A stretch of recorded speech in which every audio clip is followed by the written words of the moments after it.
La Commission européenne lancera des procédures judiciaires contre les États membres qui ne mettraient pas en œuvre les sanctions contre la Russie.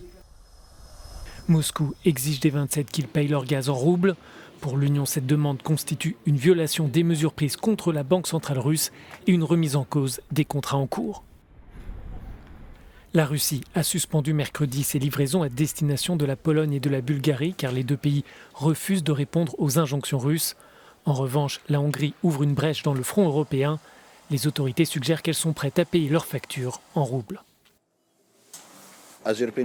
En tant que Commission européenne, nous surveillons bien sûr si les États membres appliquent effectivement les sanctions. Et si nous constatons que ce n'est pas le cas, la Commission européenne a aussi la possibilité d'engager des procédures d'infraction à cet égard.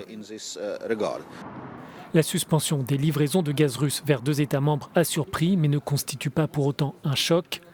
La Commission dénonce cette décision et parle d'un chantage qui pourrait en retour accélérer le sevrage de l'Union à l'égard des énergies russes.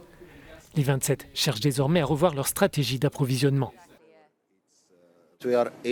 Nous pouvons faire face à cette situation et nous travaillons intensément déjà depuis quelque temps à la diversification de nos fournisseurs en gaz. Nous avons un accord avec les États-Unis pour des livraisons supplémentaires de gaz naturel liquéfié. Nous travaillons avec la Norvège, qui est le deuxième plus grand fournisseur, pour pouvoir augmenter les approvisionnements. Et puis, il y a d'autres pays. Il est clair que nous ne céderons pas au chantage russe et nous devons diversifier nos approvisionnements. Et je dirais que, indépendamment des derniers développements, nous avons stratégiquement décidé de nous éloigner des énergies fossiles de la Russie.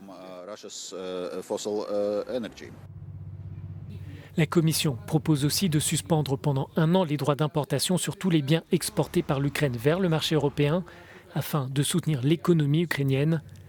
Les États membres travaillent aussi sur un 6e paquet de sanctions qui ciblerait entre autres le pétrole russe.